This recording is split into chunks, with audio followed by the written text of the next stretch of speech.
Assalamualaikum warahmatullahi wabarakatuh. Alhamdulillahirrahmanirrahim. Terima kasih Bapak Ibu sudah menghadiri acara pada siang hari ini, acara diseminasi budaya positif di SMA Negeri 1 Barat. Ini merupakan acara yang merupakan bagian dari program Guru Penggerak Angkatan 9 Bapak Ibu. Jadi aksi nyata kami diminta untuk memberikan diseminasi kepada rekan sejawat apa yang sudah kami dapat dalam sekitar 2 bulan ini. Untuk pertama-tama marilah kita panjatkan puji syukur kehadirat Allah Subhanahu wa taala yang mana telah memberikan kesehatan kepada kita semua sehingga kita bisa menghadiri acara pada siang ini dalam keadaan sehat walafiat. Salawat serta salam marilah kita limpahkan kepada junjungan Nabi kita Nabi Muhammad Sallallahu Alaihi Wasallam yang mana sangat kita harapkan syafaatnya nanti di yaumul kiamat. Bapak Ibu, untuk memulai acara pada siang ini, marilah kita buka dengan bacaan basmalah bersama-sama. Bismillahirrahmanirrahim. Semoga acara ini diberi kelancaran sampai akhir. Acara berikutnya yaitu sambutan dari Bapak Kepala SMA Negeri 1 Barat kepada Bapak Sugianto, kami silakan. Alhamdulillah, terima kasih Bapak Ibu. Assalamualaikum warahmatullahi wabarakatuh. Waalaikumsalam. Alhamdulillah, wassallallahu wa ni'matillah, la haula wa la quwwata illa billah. Kali pertama kita sampaikan puja dan puji syukur kepada Tuhan Yang Maha Kuasa atas segala limpah rahmat-Nya, taufik dan hidayah. Hingga pada hari ini, hari Senin tanggal 20 Oktober 2023, kita bersama-sama bisa menghadiri diseminasi nilai-nilai budaya positif dalam rangkaian program Guru Penggerak yang dalam hal ini Ibu Arifah dan Ibu Yudi mewakili alhamdulillah sebagai SMA 1 Barat. Salam dan salam semoga selalu terus limpah dan curah kepada Nabi Muhammad Sallallahu Alaihi Wasallam yang sudah sahabatnya yang mengakhir. Allahumma amin. Bapak Ibu, rangkaian CGP angkatan ke-9 seolah sudah hampir 2 bulan. Alhamdulillah. Jadi kalau kita bicara tentang budaya, terkadang memang harus dipaksa Bapak Ibu. Ya. Jadi kadang harus dipaksa biar kita akan jadi biasa. Ya. Tapi tentunya sebelumnya kita bisa dan akhirnya jadi budaya. Dipaksa, terpaksa, bisa menjadi biasa dan akan menjadi budaya. Dan syukur alhamdulillah Bu Anpa dan Bu Yul dalam hal ini sebagai peserta CGP angkatan ke-9 betul ya Kabupaten Magetan. Selamat saya sampaikan telah menikmati waktu 2 bulan dan mohon segala ada semua pengalaman terbaik dan best practice-nya itu ditularkan. Buktinya hari ini ada diseminasi ataupun dia saat dalam penularan begitu ya karena pemasarakatan begitu untuk Bapak Ibu guru di SMA Negeri 1 Barat. Dan sebagai kepala sekolah menyampaikan apresiasi buat yang kedua, Ibu Arifah dan Ibu Lili dan mudah-mudahan nanti bebas ya.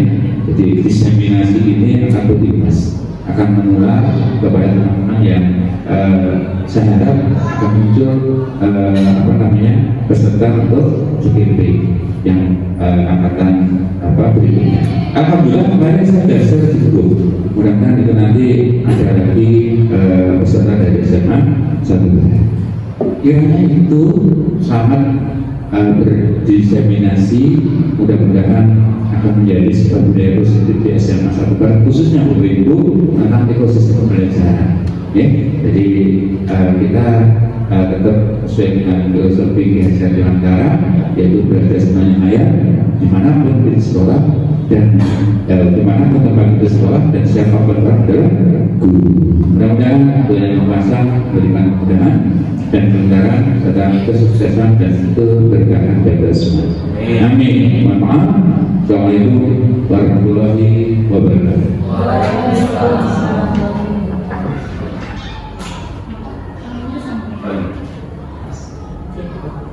Langsung ya.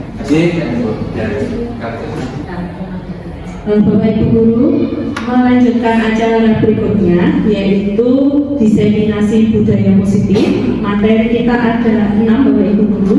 Jadi ada 3 materi. Yang pertama itu tentang disiplin positif, teori motivasi dan keyakinan kelas yang akan disampaikan oleh Ibu Yuliati. Dan kemudian nanti untuk kebutuhan dasar 5 posisi kontrol dan segitiga restitusi akan disampaikan oleh saya sendiri. Oke, untuk waktu dan tempat dan silakan. Terima kasih untuk waktunya. Selamat siang Bapak Ibu semuanya. Untuk menambah ini saya kasih sedikit pantun. Jalan-jalan ke pasar baru, jangan lupa beli buku. Bagaimana kabar Bapak Ibu Guru? Semoga sehat selalu. Terima kasih karena sudah mau menyempatkan waktunya untuk bersama kami berdua saat siang hari ini. Saya langsung ngomong ya. Ini untuk budaya positif yang pertama. Nanti disiplin positif akan saya sampaikan materinya. Di mana ini nanti budaya positif itu kita mengambil dari filosofinya Ki Hajar Dewantara. Ki Hajar Dewantara itu mengumpamakan sekolah itu sebagai tempat ladang persemaian bibit. Agar bibit bisa berkembang secara maksimal, maka petani dapat memperbaiki kondisi tanah, memelihara bibit tanaman, memberi pupuk dan air, membasmi ulat-ulat, jamur-jamur yang mengganggu hidup bibit tanaman, dan lain sebagainya.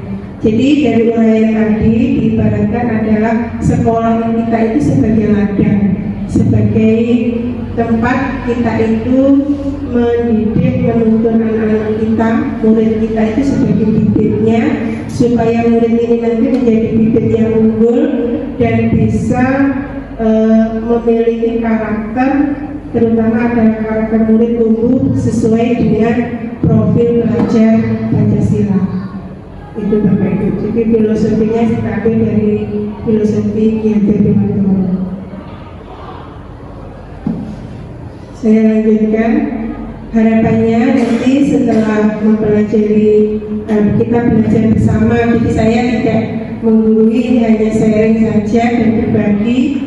Harapan saya sendiri semoga penerapan budaya positif dapat terwujud baik di lingkungan sekolah, di rumah maupun di lingkungan masyarakat, agar tercipta suasana belajar yang aman, nyaman dan menyenangkan.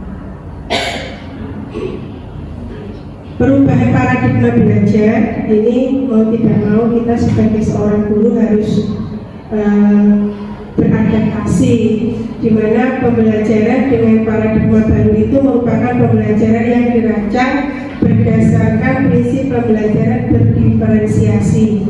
Jadi sehingga para peserta didik belajar itu sesuai dengan kebutuhan mereka, berdasarkan tahap perkembangan sesuai teori psikologis modern untuk mewujudkan profil pelajar Pancasila. Di sini ada profil pelajar Pancasila, nilai-nilai yang terkandung di dalamnya ada beriman, religius, bertakwa, nanti juga bisa mandiri, murid itu bernalar kritis, kreatif, berkebinekaan global dan bergotong royong. Untuk budaya positif ini dapat dijalankan dengan menerapkan beberapa konsep tadi, yang nanti akan saya paparkan adalah disiplin positif. Dan mungkin dari Bapak Ibu semuanya ada pendapat disiplin positif itu seperti apa? Saya minta pendapatnya Bu Irma.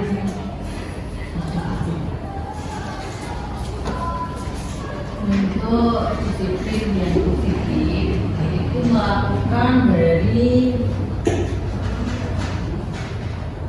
yang dimaksud dengan disiplin yang positif itu artinya melakukan hal-hal yang dimana perilaku dengan tutur kata terus geraknya sehingga apa yang dilakukan itu sama dengan yang dilihat oleh orang yang betul-betul melakukan hal yang bagus yang nantinya bisa untuk dicontoh oleh orang lain.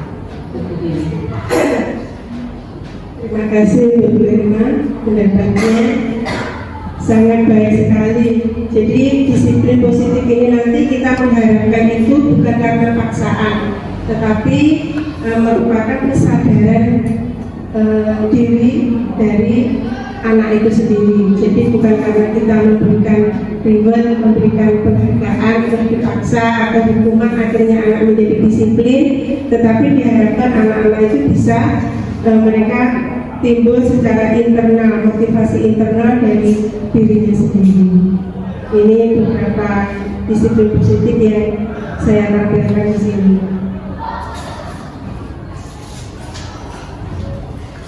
Jadi saya lanjutkan, untuk disiplin positif itu merupakan salah satu cara penerapan disiplin yang bertujuan untuk menumbuhkan kesadaran serta memberdayakan peserta didik tanpa imbalan penghargaan atau ancaman atau hukuman. Sebagai pendidik, tujuan kita adalah menciptakan peserta didik yang memiliki disiplin diri sehingga mereka berperilaku mengacu kepada nilai-nilai universal dan memiliki motivasi intrinsik dalam perubahan perilaku ke arah yang lebih baik. Untuk nilai-nilai kebajikan universal ini ada beberapa yang saya ambil dari profil pelajar Pancasila itu sendiri yang tadi sudah saya tampilkan: beriman, mandiri, bernalar kritis, berkebinekaan global, bergotong royong, dan kreatif. Untuk dari menurut Primary Year Program atau PYP itu ada toleransi, rasa hormat, mandiri, menghargai, antusias, dan lain sebagainya. Ini adalah beberapa nilai-nilai kebajikan yang nanti kita harapkan ada di peserta didik kita.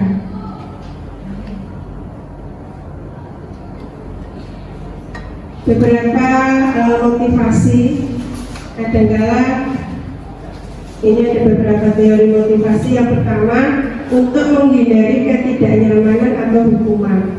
Jadi anak-anak itu termotivasi karena dia tidak dihukum. Ini adalah tingkat yang terendah dari motivasi perilaku manusia.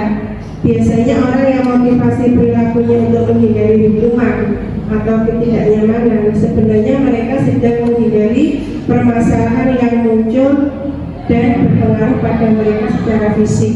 Jadi untuk menghindari masalah. Selanjutnya, untuk teori motivasi yang kedua itu, kadang-kala anak-anak termotivasi itu karena dia ingin mendapatkan imbalan atau penghargaan dari orang lain.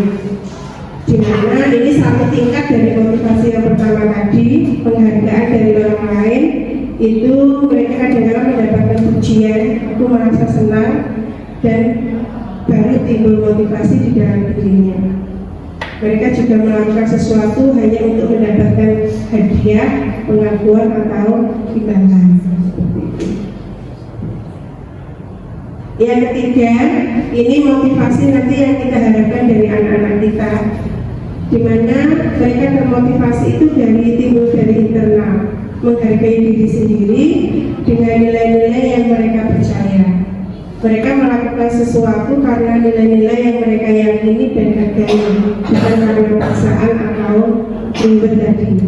Dan mereka melakukan nilai-nilai yang mereka yakini tersebut adalah motivasi yang akan membuat seseorang memiliki disiplin positif.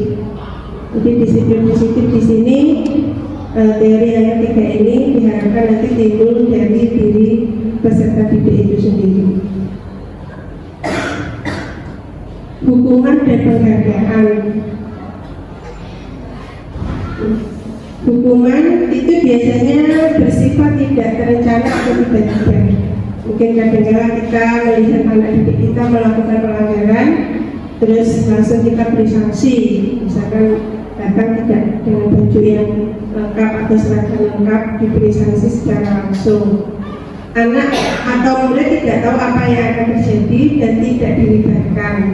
Hukuman bersifat satu arah dari pihak guru yang memberikan. Murid hanya menerima suatu hukuman tanpa melalui suatu kesepakatan atau sesudahnya. Hukuman yang diberikan bisa berupa fisik maupun psikis ya, atau murid karena disakiti oleh suatu perbuatan atau kata-kata. Kalau penghargaan itu efektif jika kita menginginkan seseorang melakukan sesuatu yang kita inginkan. Kita beri penghargaan seperti pujian, kita beri penghargaan seperti mungkin diberikan imbalan berupa mungkin uang atau jajan. Kadang-kadang anak-anak merasa senang. Tapi kalau ini terus-menerus kita berikan, ternyata efeknya juga tidak baik kepada anak-anak. Jadi mereka motivasinya kalau diberi imbalan, diberi penghargaan baru mau ikut. Tapi kalau tidak ada rewardnya, mereka tidak ada motivasi.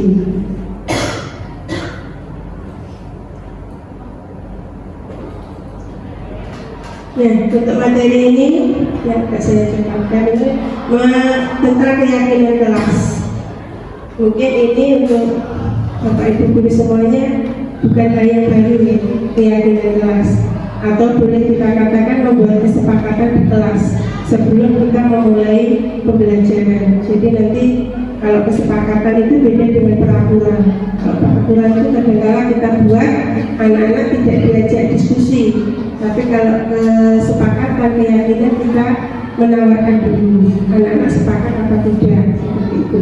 Kalau semuanya sepakat berarti nanti kita sama-sama bertanggung jawab untuk mematuhi.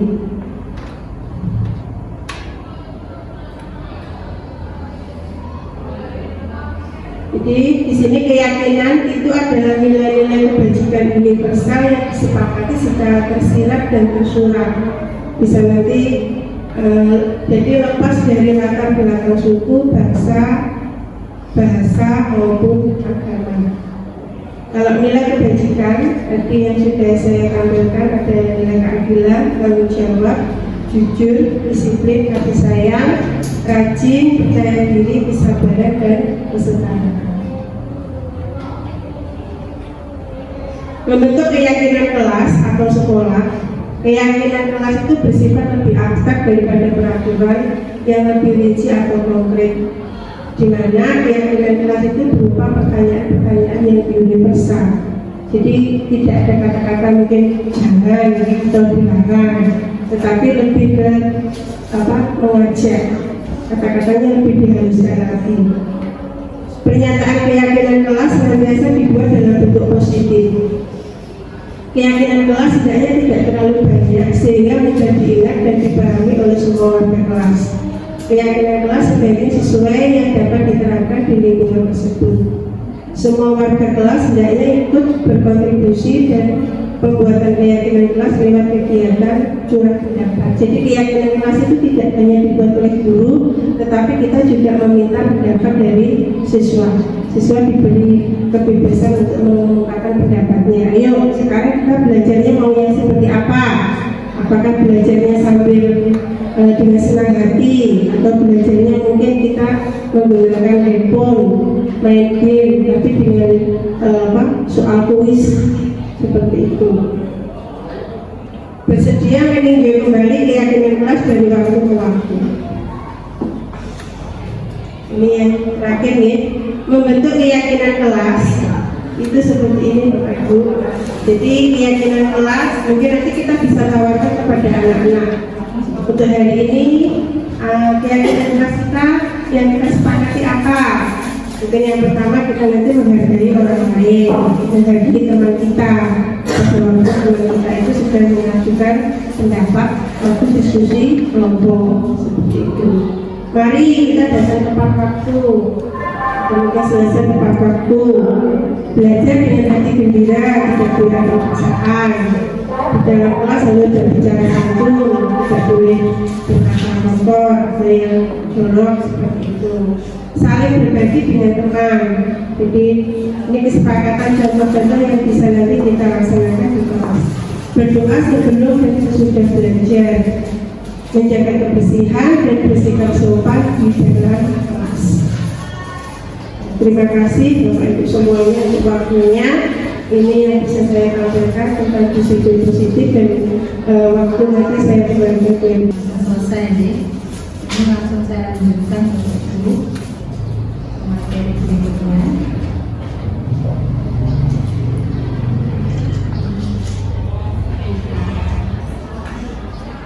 Materi berikutnya yaitu tentang kebutuhan dasar, 5 posisi kontrol dan segitiga restitusi. Nah, sebelum masuk ke kebutuhan dasar manusia, saya punya permasalahan buat dibahas bersama-sama. Jadi, Ibu Ambar, guru wali kelas 2 SD Berita Hati sedang bingung menghadapi kelas salah satu murid di kelasnya yaitu Doni. Beberapa anak kelas 2A telah datang padanya dan mengeluhkan Doni yang seringkali meminta bekal makan siang mereka dengan paksa. Jika Anda menghadapi situasi seperti Ibu Ambar, apa yang akan Anda lakukan? Menurut Anda kira-kira apa alasan Doni melakukan hal itu? Ini kita sebagai guru, misalkan kita mendapati ada siswa kita yang seperti itu menurut Bapak Ibu semua kira-kira ada apa dengan Doni? Kalau Budiah menurut jenengan Doni itu kenapa sampai dia merampas dengan paksa bekal makanan temannya, menurut jenengan kenapa?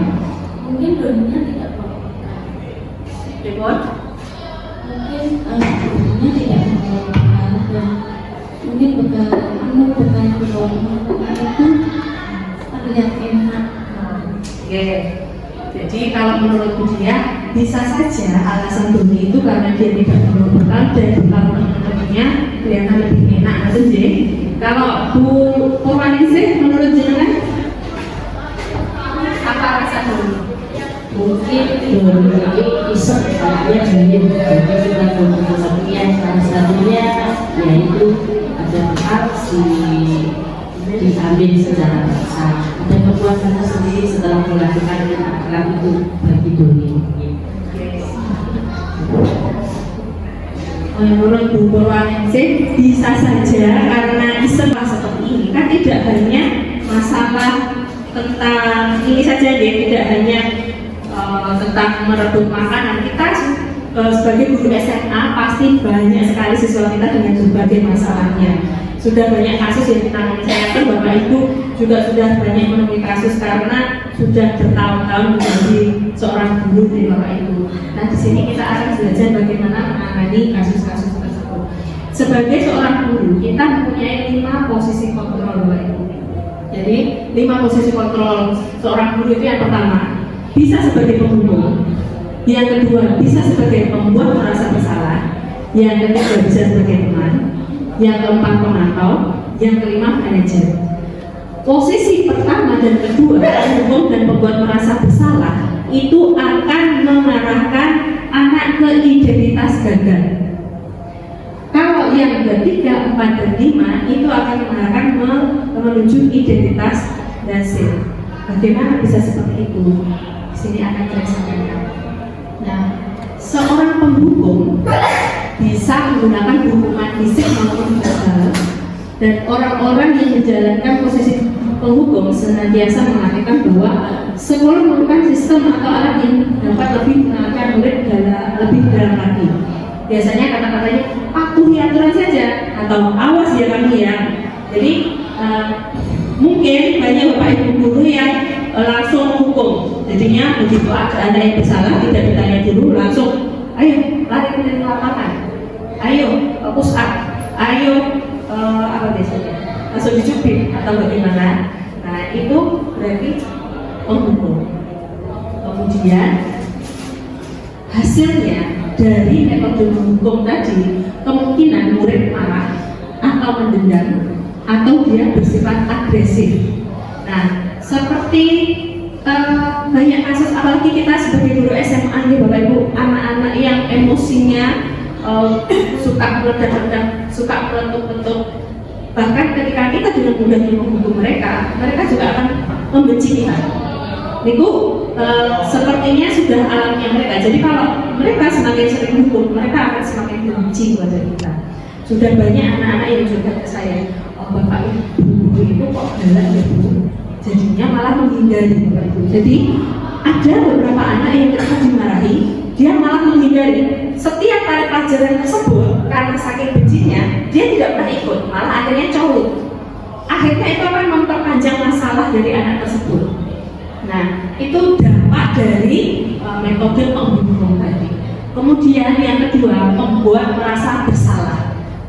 Yang kedua, sebagai guru kita bisa saja membuat anak merasa bersalah. Jadi contohnya dengan kalimat ibu tuh kecewa ya sama kamu nak, atau kamu tuh ternyata seperti ini ya nak ya, kamu tuh ternyata bandel ya, kamu tuh ternyata nakal ya, ibu kecewa dengan kamu. Akhirnya dia merasa bersalah dan akhirnya dia itu jadi dalam kesedihan dan dia bisa mengungkapkan apa yang dia rasakan dengan seperti yang kemarin kita tahu ada 76 kasus siswa SMP yang menyakiti diri sendiri ya Bapak Ibu besok. Itu salah satu bentuk kekecewaan mereka. Dan ternyata di sekolah kita juga ada beberapa, kemarin saya menemukan itu ada anak-anak yang seperti itu yang memang harus kita tangani dengan baik. Termasuk dengan menghukum tadi. Dampaknya ya tadi anak-anak jadi semakin terpuruk. Nah, sekarang yang berikutnya yaitu sebagai teman. Sebagai teman sepertinya di sini hampir semuanya Bapak Ibu guru sudah sebagai teman, karena saya juga sering mendengar ceritanya anak-anak yang suka dengan anak-anak. Kenapa saya memilih Bapak Ibu guru? Karena saya mengajak Bapak Ibu guru untuk ayo maju bersama, kayaknya kita punya satu visi yang sama. Jadi ini di sini sebagai teman, kita menjadi teman mereka. Karena apalagi anak-anak SMA sekarang itu mereka sudah hampir menuju dewasa Bapak Ibu. Mereka itu terkadang memang kekurangan perhatian. Jadi dengan menjadi teman mereka, kita itu akan bisa lebih mudah menggali informasi yang dia miliki. Jadi mereka akan curhat dengan kita, mereka akan menyatakan keluh kesahnya seperti tadi Bu Diah cerita bahwa anak walinya curhat ke jenengan ada guru yang galak jadi Bu Diah.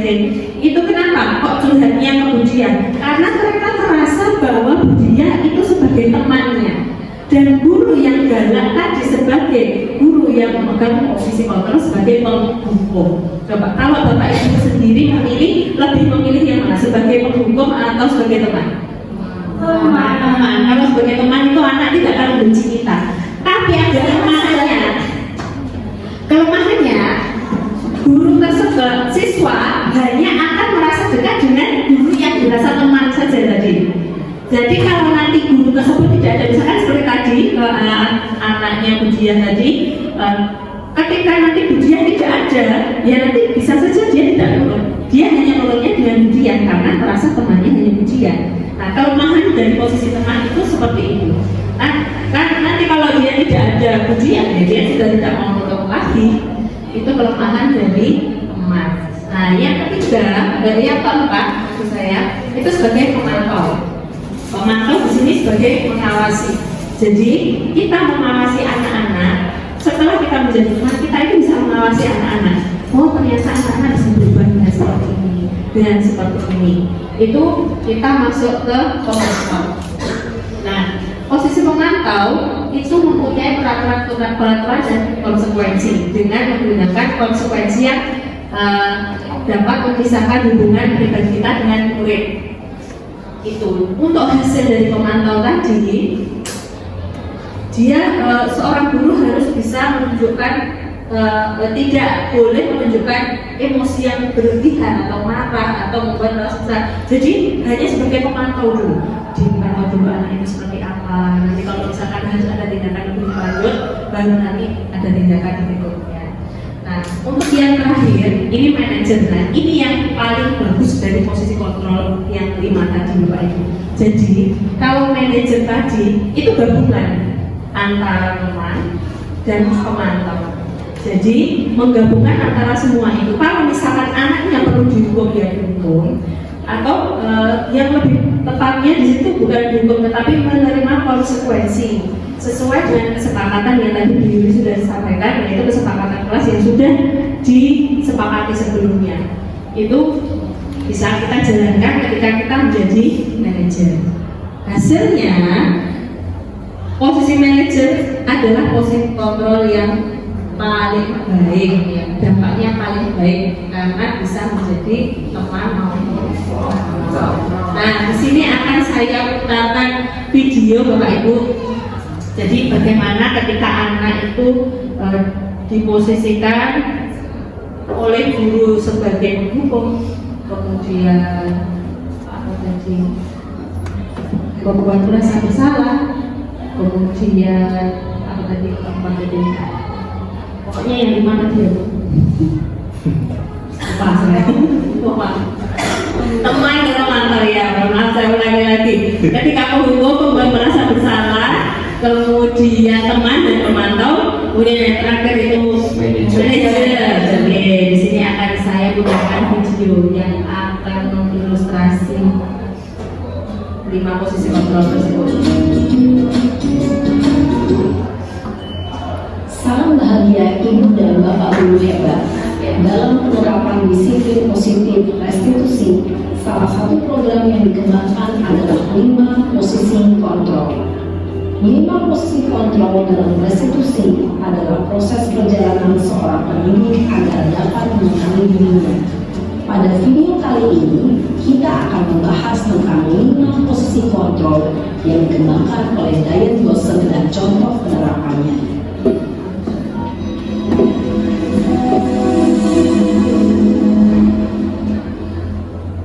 5 posisi kontrol itu adalah 1. Posisi penghukum, 2. Posisi pembuat merasa bersalah, 3. Posisi teman, 4. Posisi pemantau atau monitor, dan 5. Posisi manajer. Untuk lebih memahami kelima posisi tersebut, mari kita saksikan kasus Naren yang terlambat hadir 20 menit di sekolah dan melihat bagaimana kelima posisi kontrol dalam menghadapi masalah tersebut.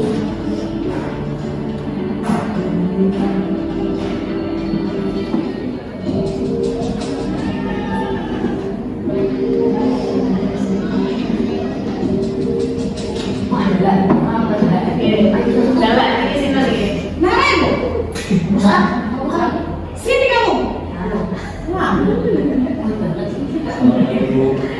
Selalu terlambat. Kamu deh pasti terlambat. Maaf Bu, saya Apa? Apa coba? Alasan kamu apa lagi? Kapan sih kamu tidak terlambat? Malas sekali ya kamu jadi anak. saya Dasar pemalas.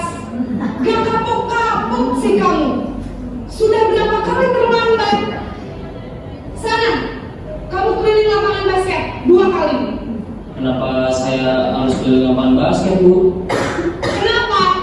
Kamu kelewat ibu. Berani-beraninya jawab.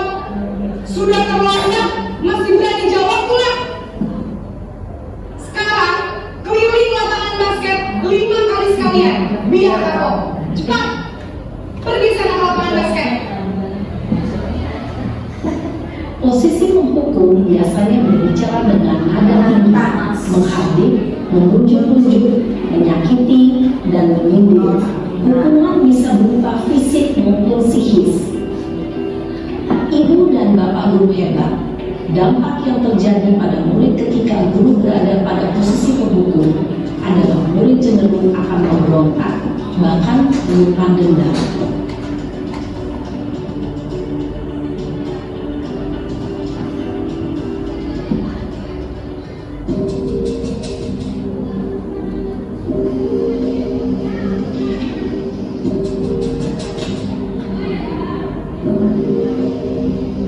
Naren,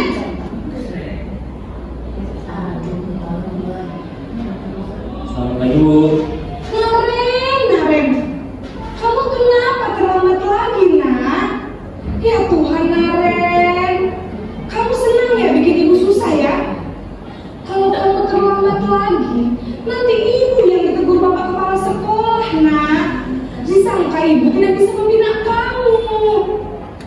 Aduh, gimana ini? Maaf Bu. Duh, Gusti Naren. Kamu suka ya kalau ibu tegur bapak kepala sekolah? Terus, sekarang ibu harus tulis apa ini di buku absen? Ini kamu sudah sering terlambat loh. Ibu harus apa coba? Maaf Bu. Maaf sekali. Ya sudah, lain kali jangan bikin ibu susah lagi ya nak ya. Ibu tidak akan kuat lagi kalau kamu begini terus. Bisa jantungan kalau ibu tegur bapak kepala sekolah. Sana cepat kelas. Maaf ya Bu. Maaf sekali. Posisi pembuat rasa bersalah berbicara dengan nada tenang, cenderung lembut. Namun kata-kata yang diutarakan membuat murid merasa menjadi orang yang gagal, memandang buruk dirinya sendiri, merasa tidak berharga, dan tidak sanggup membahagiakan orang lain. Ketika guru mengambil posisi pembuat rasa bersalah, murid akan menganggap dirinya yang bersalah dan ia akan menyimpan emosi negatif tersebut di dalam dirinya.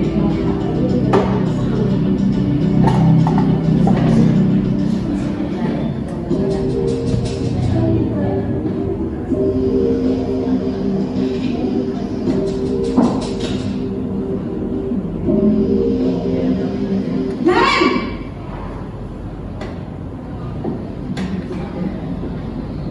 Selamat pagi Bu.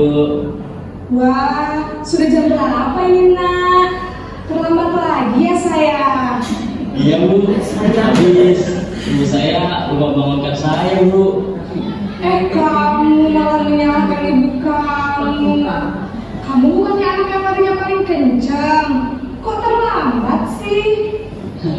Iya Bu. Saya memang terlambat bangun tadi. Jadi biarpun saya lari kencang, tetap gak kecenjar Bu. Ya sudah sana. Nanti lain kali larinya lebih kencang lagi ya. Biar gak terlambat lagi. Bikin senang ibu. Demi ibu. Bisa kan? Bisa lah Bu. Ya sudah sana masuk kelas. Ibu beresin urusan absen kamu.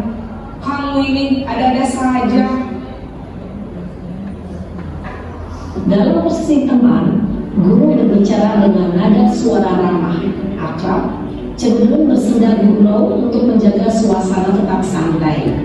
Murid akan merasa senang, aman, dan akrab dengan guru. Identitas yang tercipta adalah identitas sukses atau berhasil. Namun, yang diingat, karena ini masih dorongan eksternal, maka ada faktor ketergantungan dari murid kepada orang tertentu.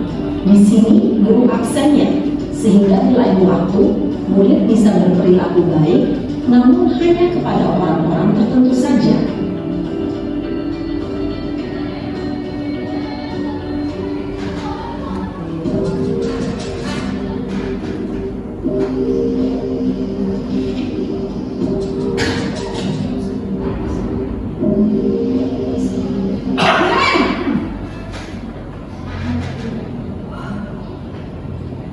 Selamat pagi Bu.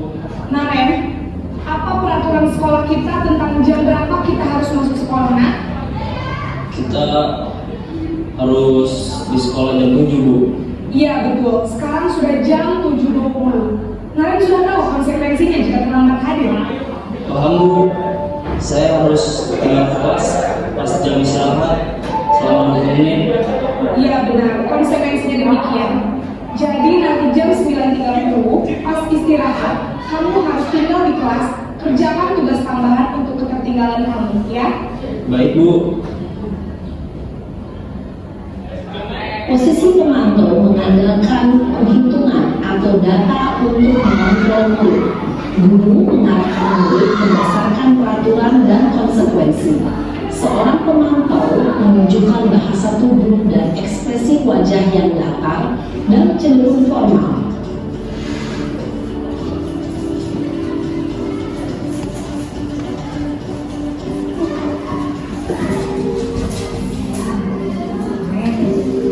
Terlambat bangun lagi. Tidak ada Bu. Baik, Naren. Terima kasih untuk kerjasama kamu. Sekarang kamu perlu kembali ke kelas untuk belajar.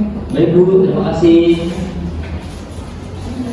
Posisi manajer adalah posisi kontrol yang disarankan untuk membimbing murid memiliki sikap disiplin yang positif, yaitu murid yang mandiri, bertanggung jawab, dan dapat memecahkan masalah. Tujuan dari posisi ini adalah agar murid dapat merefleksi atas tindakannya. Guru akan dengan tulus memberikan pertanyaan-pertanyaan bermakna, sehingga membuat murid dapat belajar dari kesalahannya dan mencari sebuah solusi untuk menyelesaikannya. Ibu dan Bapak Guru yang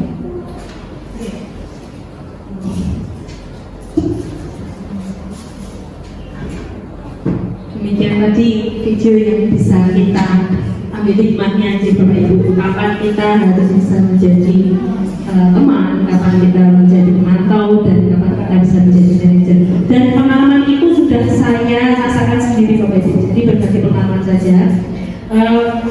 Ketika saya kemarin berada dengan kasus yang sama, tapi di kelas yang berbeda dan dengan penanganan yang berbeda. Jadi pada waktu literasi jam 7 sampai jam 7:15 itu kan anak-anak harusnya diam dan mendengarkan bacaan Al-Quran ya.